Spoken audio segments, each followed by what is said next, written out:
We are now online for questions. The two topics presented by our resource persons, Sandra, Nichole, of course, and Nick there. Again, yes, tama ka, mas maputi ka nga. Ngayon lang kami nakita ng kaibigan ko niyan, you put me on the spot pa. Nick, pag hindi mo alam yung re-refer ko ganito, ang sinasabi ni Egay kagabi, tuwang-tuwa siya na ikaw ang resource person dahil for once, he can claim na mas maputi siya ng konti. Pero ano naman ako eh. Lamang naman ako kay Father Bong, di ba? Okay, anybody who would like to fill the first question, can you just state your name and the person you would like to refer your questions to? Oh, yes, digital migrant ba o survivor? Good morning. Ayaw yata ito. Hindi digital ito. Good morning, our dear guests, especially to Mr. Nick Gabunada. Ako po si Rino Basilio. Some people say I only look 82, but to be honest with you, I'm only 83. Now, some 7 years ago, in a forum like this that we held somewhere in Central Luzon, to be specific, with Sa Clarkfield, while listening to one of our resource speakers, I will not mention her name, I almost fell to my chair when she opened up with her speech. And I quote her, "Radio today is dead." Kamuntik na ako talagang maestro. And everybody, I think, felt the same impression. However, we did not take her word, hook, line, and sinker, so to speak. But the years that followed were agonizing for all of us. It was very difficult to sell radio up to this moment. But today, a saving angel just landed on this forum, maybe sent from up above, giving hope, new life, new way, new chances to radio. Maraming salamat po, Mr. Nick Gabunada. Thank you. Thank you. Hello. You're welcome, Lino. Kasama kami niyan dati sa ABS. Idol ko yan. Lamang ako ng konti sa kanya, di ba? Oh, lamang na lamang. That was not a question, that was a compliment to our resource persons. And tama nga naman, sabi sa atin noon radio is dead. But you know, it's a good thing that message was sent across because if you will recall, from then on, a lot of effort was done by the KBB to push radio. And perhaps that's the reason why we are not dead right now, but resurrected. Yeah. Any more questions? June, you have a question? Well, first of all, I'd like to thank all the presenters, from Sandra to Nichole and Nick. And as Rina said, all of you gave us, encouragement with regard to the future of radio. In fact, we were quite happy that there is a resurgence of radio listening on account of maybe what's happening, the fact that it's now available in more devices, and I think that's something that we should be happy about.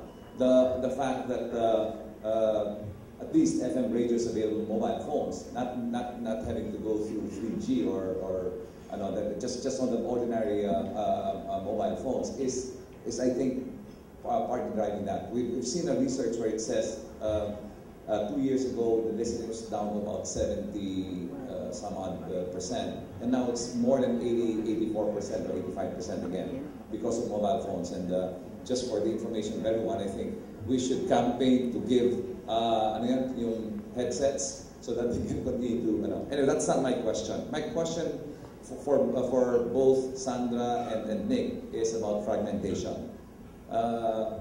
Nichole talked about fragmentation with the proliferation of a lot of media outlets, both traditional and with digital coming for broadcast. It will fragment even more. Of course, on the web, we're just one of probably millions of providers of content. My question is, for both advertisers and media planners, how do you manage and select? It must be a big challenge, no? And first, how do you decide? And perhaps give us an advice on how we can rise above the media clutter and this fragmented media environment. Actually, what we realized in today's world is that as the media fragments, as there's an overload really of messages, of entities, of everything, more than ever we realize the importance of branding. And when I say branding, it doesn't only apply to our brands. It actually applies to the brand that a media practitioner sells. It is very critical to keep that in mind. So nothing has changed. It actually goes back to the theory of branding, the importance of branding, because we always go back to who our audience is. In our case, for our brands, what we call as target market is really the audience of our brands. When we say we're looking for very young people who are mobile and dynamic, we will look into her habits. What exactly are the different media that's touching her, and what is the role of each media? And I have to be very candid. Again, there is visibility. But what does visibility mean? It means presence. You tend to think top of mind of those people or those brands or those media stations that are more visible or you are more aware of. And you have a very clear idea of what that radio station or TV station is all about. That's why I said earlier in my talk, tell me what your radio station is and I'll tell you who you are. I have to tell you I have my own favorite stations. And when I think of those stations, I know that is how I am. And that's no different from how we gauge where do we put our ads and what is the purpose of that network or media in placing that ads. If we want broad reach, then we look at the numbers. If we want engagement of certain entities, then we look at the branding of that station or what that brand essence is all about. It's still basically numbers and quality, June.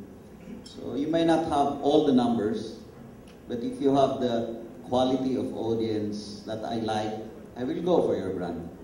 I mean, if I were selling cars, I will look for people in your station that are potential buyers of my car and who believes in the station as a potential endorser of the car. So, being number one will provide you easy sell, that not being number one but having that quality of audience that I like will mean also that I will really look seriously at your station. Any other question? Yeah. Yes, that's.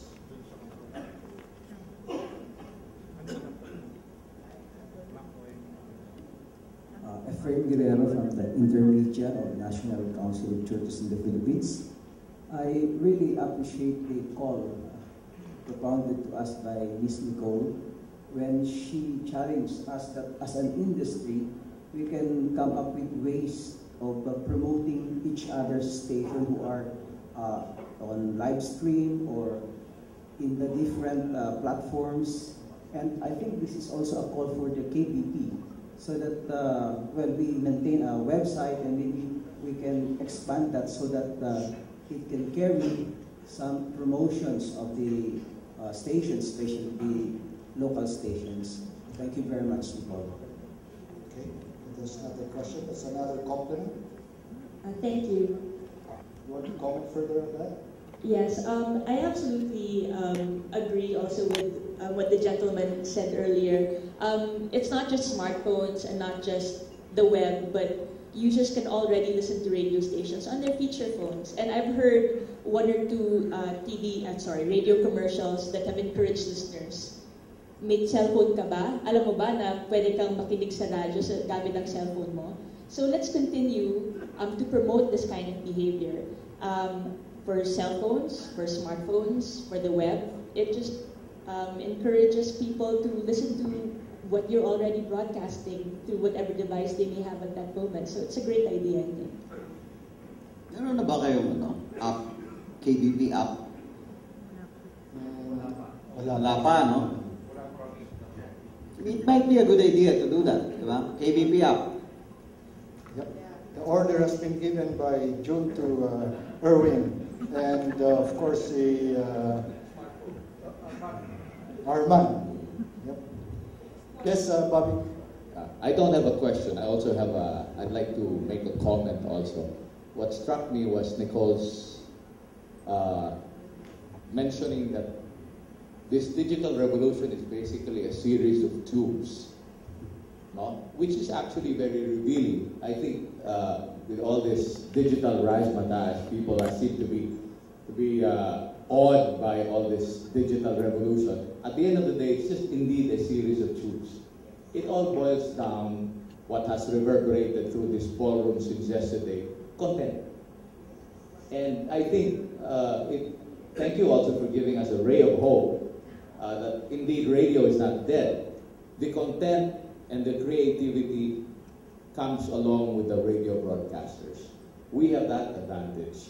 And what you have presented and the rest of the speakers have done so far is just to show us the landscape. The digital revolution is there and we have to embrace it, period. We still have to provide the content. And we have that advantage. We've been doing it through how many years? KBP has been there, all the radio stations, even in the provinces, have that advantage because they have that link to the audience. They know the audience, we know the audience. And all we have to do is have to come up with programs that are engaging. We just have to know how to use these tools. In fact, it's expanding the content that we have. We have to go beyond the airwaves. Let's not just limit ourselves to the airwaves. We're no longer just within the airwaves. We have to go beyond that and make use of these tools that Nichole mentioned. So I think maybe this should be a suggestion to the next TLMC organizing committee. Maybe the theme would be now how to harness the creativity. Yep. Nichole, you have something to say to that? Oh, absolutely. I agree 100%. On the way up here, Sandra and I were having a discussion in the car. And, we both agreed that, technology is just an enabler. It's content, it's creative. Creative is king.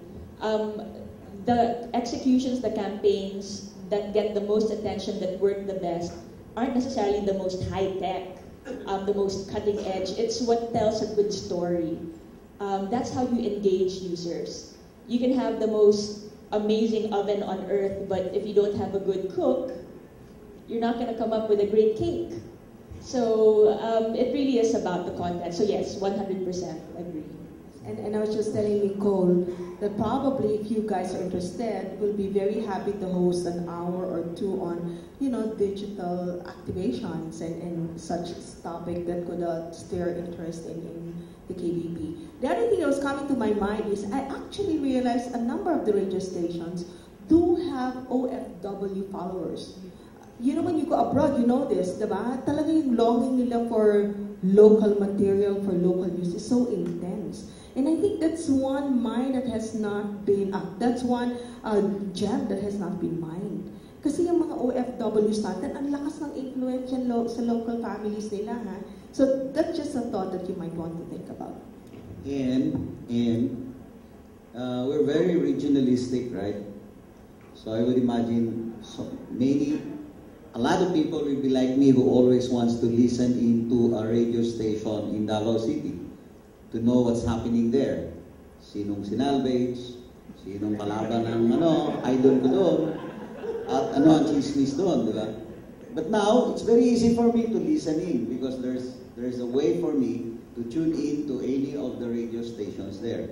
Now, That's me in Manila, but that's also me in Dubai, in London, in Singapore, in Hong Kong. And the followers of this type of online radio stations are very easy to track. So it would now be online listening plus the results of the personal diary with radio that enhances your the things that you will present to us, the media agencies, to show following. So, hindi lang nung araw, Nick, ang inaasam namin mag-astral travel para pumunta sa mga iba't ibang lugar. Ngayon, hindi na. Reality na. At saka, Bobby, yung hindi na tayo on the air or in the clouds na tayo. Yes, Father?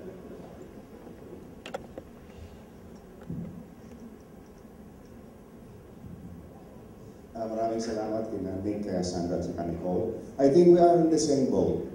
Mawawala din kayo kapag wala ng creative ng content. Kasi content provider din kayo at saka creative, no? Kami din.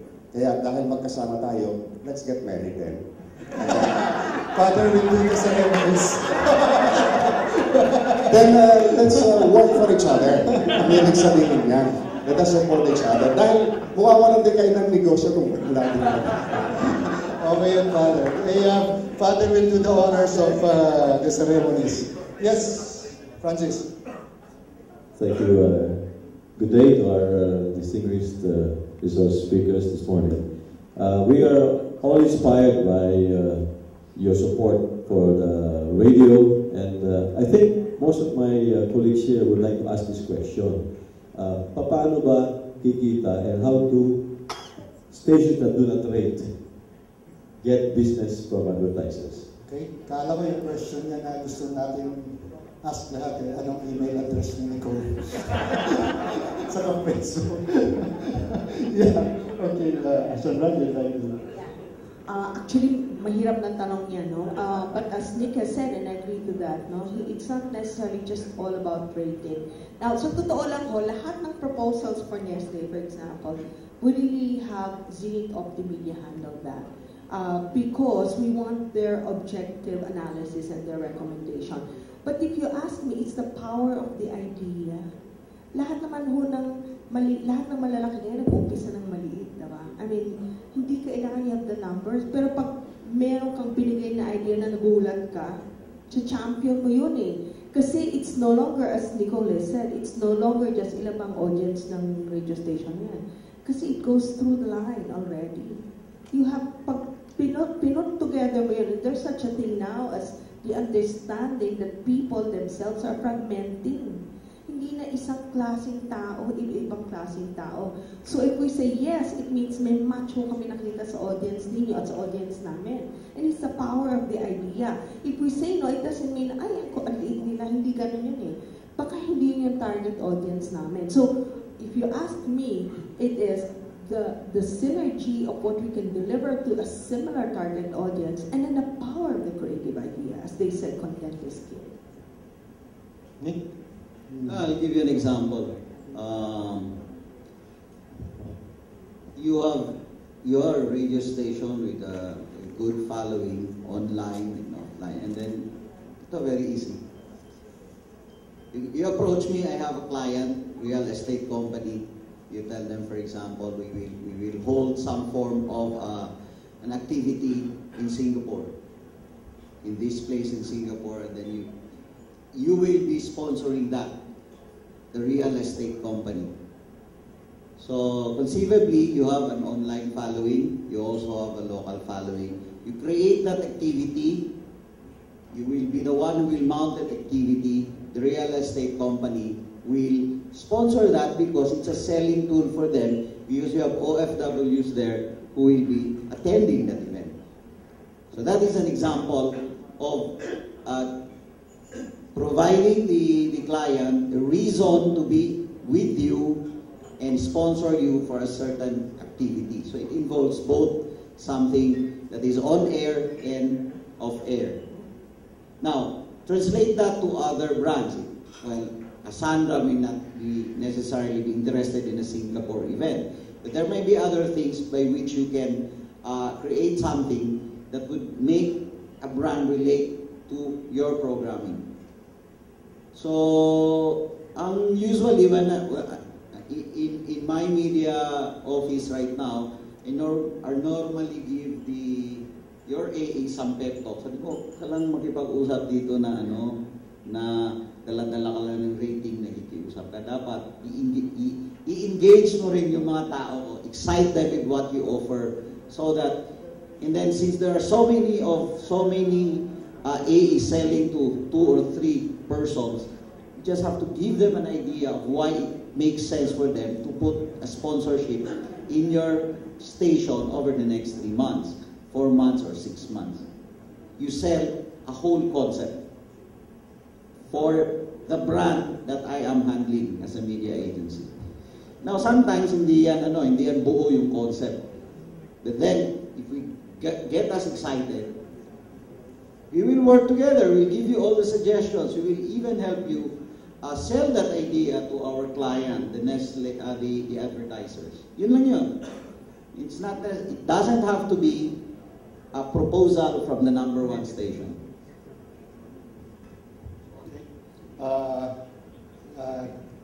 I will fill the questionnaire. Then last question from Ray. Sige. Yes. Thank you, Juan de la Cruz po. Can you give us an advice? Kasi instead of getting an advantage when we went on the net, naiinis yung mga listeners namin because it takes them the whole day for the streaming and buffering. Because if the content that you're going to put in there is so big, napakatagal, it takes them forever before they can even look at the content that you put in your. Is the Philippines now capable? Because yung mga servers, they keep telling us that the problem is fiber optics or whatever.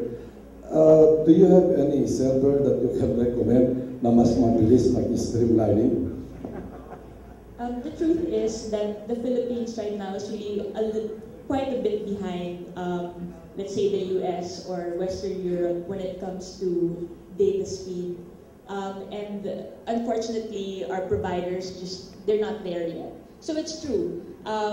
Kunyari, I try to watch streaming video on YouTube. Parang siguro 5 times out of 10, I'll end up not being able to watch the video, tapos I'll have to bring it back to the start to be able to watch it ng maayos. That's not the experience in other countries.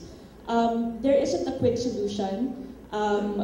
We just as consumers of these services will just need to complain to the providers and have them increase their bandwidth because it really is a structural problem. But that being said, it's not all bad, because the truth is I'm able to listen to radio using my laptop at work with no problem. I'm able to do the same thing at home. While YouTube may not work 5 times out of 10, the other 5 times it works perfectly well. So, hindi naman siya 100% masama. It's not as fast as it should be. It's not as fast as it can be. Pero hopefully it'll get better. So that's really all I can say about it. Mas mabilis kung audio. Mas mabilis. I mean, rather than watching YouTube versus audio, comparable carrier, mas mabilis ang audio. Kaya mas may laban ng radyo kaysa sa TV. Yep, we will entertain last question from Ray. Actually, 2 questions, if you don't mind. First is on the issues of fragmentation and creativity, but this is from the point of view of media. We have 123 members controlling about 623 radio stations. So let's say they can come up, 50% of them or 20% can come up with ideas that are creative enough to attract an advertiser. The problem is this, though. How can a small operator, for example, in, let's say, Butuan or Zamboanga City, bring his or her idea to the advertiser using the integration of both broadcast and the internet. When, ano yung access niya, di ba? We ourselves do not use the technology to access the minds of the advertisers, so to make a proposal, to have a model or a system so that somebody from a provincial station can present an idea, which you may consider, and at the same time, will that idea be safe? Will he be protected? Will the advertiser not, for example, get this idea, use it, and use other stations?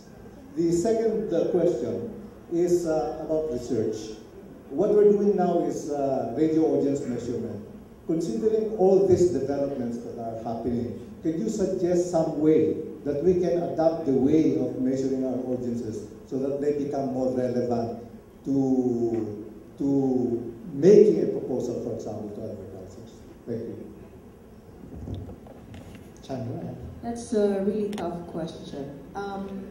Because if you ask me, for example, you're a radio station in Butuan, like they told me that it's pronounced as Butuan, then you will know exactly who the advertisers would have an interest in Butuan. Kasi parang, baka suntok sa buwan if you go to all advertisers that are not really present there. Kasi nandun lang sila bibili doon. Now, ang experience ko lang before I answer that question, experience ko lang sometimes it's difficult for us when we want to buy in certain areas, yung provincial. Kasi some of the local stations, nagbebenta sila to our salespeople and they're not the right people to talk to. Kasi for big companies like ours, it's always Manila-centric. So I would think that it really pays to have a very synergized proposal, particularly those who have network that are not nationwide, and discuss this, kasi kahit once a year lang eh, to be face-to-face with the media people or the advertising people, no? Here, kahit na once a year lang eh, para lang magkaroon ng visibility. Well, those stations that are not nationwide, you know, if you ask me, again, I have to say this, it's really the power of the idea. Kasi you can write, you don't have to give the idea actually. There are ways to catch the attention of an advertiser, but you will do it, of course, to the advertiser who are in there. I will just tell you that I think in this day and age, hindi ka na kailangan kasing sikat para sumikat. Ang daming mga hindi kilalang tao na sumisikat nga sa internet, diba? Kasi nasabi ko, yun yung impact, yun yung cut-through. And very candidly, merong mga sumusulat sa akin personally, not to make proposals, but to interest me or to interest our CEO. And minsan magugulat kasi, tawagan ko nga ito. Sa dinami-dami ng sumusulat o nagpadala ng email sa'yo, merong mga gumaganon eh. So I think that's the only tip I can say right now because truly it's very difficult. But really, when you're able to cut through, papansinin ka eh. And in this day and age, yan sila Petra, Mahalimuyak, tama? I mean, sino sila? Diba? Pero sikat na sikat sila, mas marami pa silang fans kaysa sa atin, diba?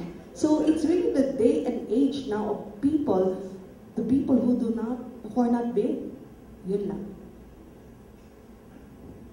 Ano lang talaga yan, Ray? Get noticed. So for us, again, gaya sa aming Sandra, sulatan mo kami. Contact us. Find a way to tell us who you are, what you are selling, what's your idea, di ba?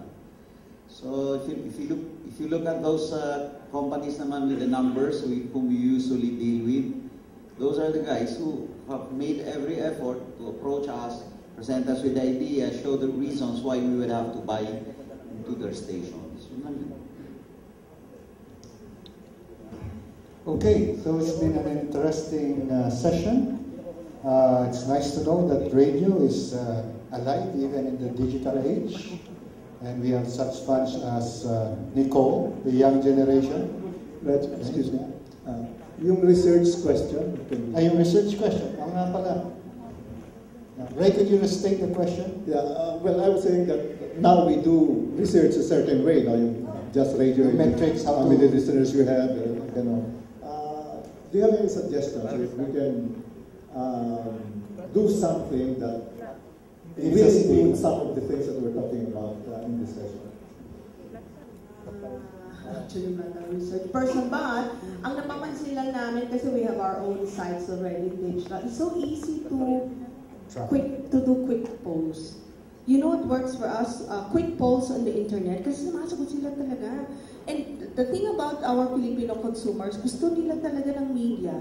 They really love media, they really love ads. In other countries, pag ad na pinapatay sa atin, ano yung palabas na commercial, bagong commercial, okay yung mga ano. And the other thing, actually, lalo na sa radio, kasi siguro mobile, quick polls on mobile. Kasi ang importante lang naman is to understand sino ba talaga nakikinig sa inyo. And I believe you me, yung mga nakikinig sa inyo are die-hard loyalists. That's what I have realized. They do not look at you as a station, as a radio station.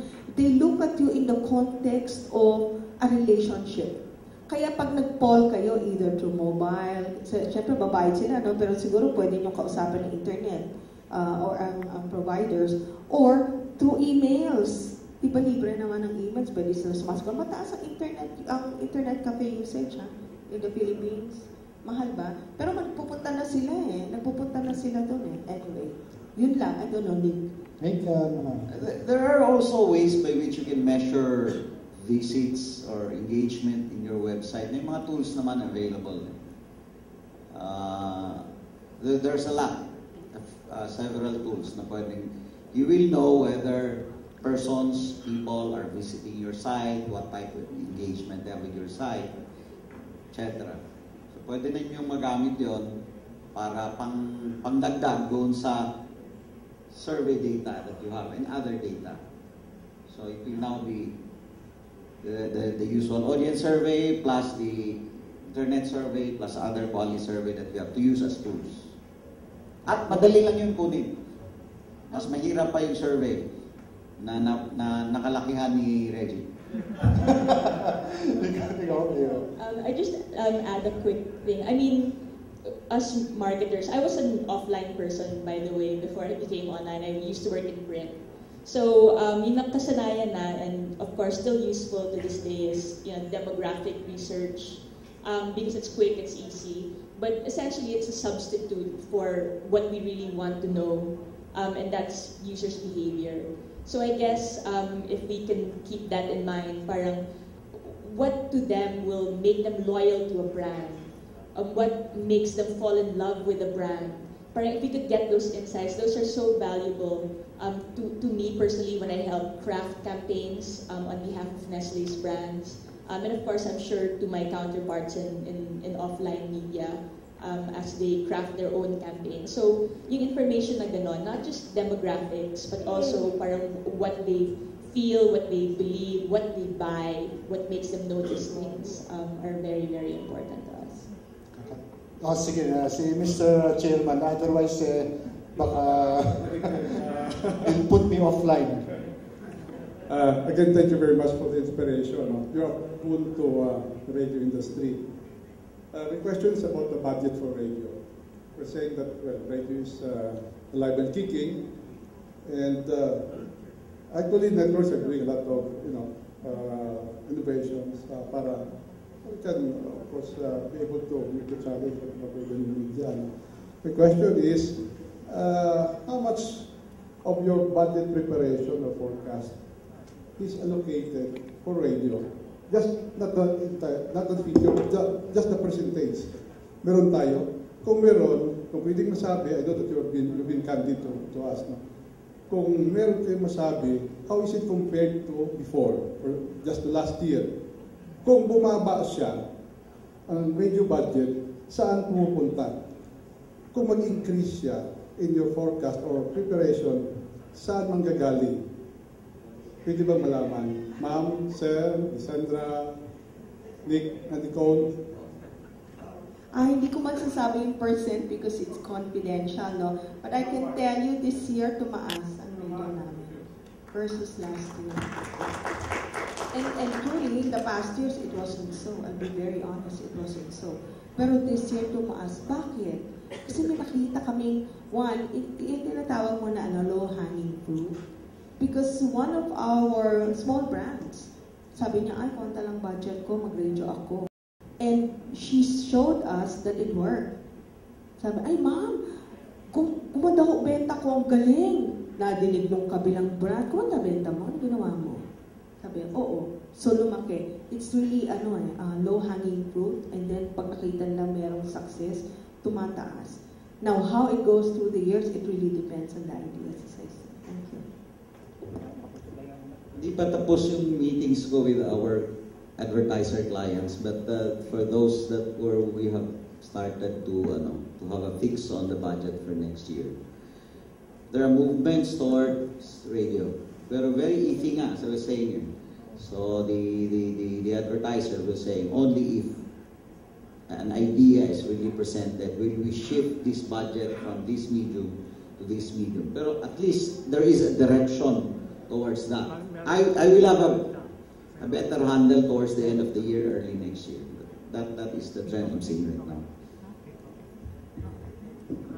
Pwede bang ako muna magsalita? Yes, of course, Sandra. Makikiusap lang ho din sana ako. Pakibili naman ho ng Nestle products para advertise. Thank you. Of course, our answer is positive, Sandra. We've got to say that the budget of radio, pakyat.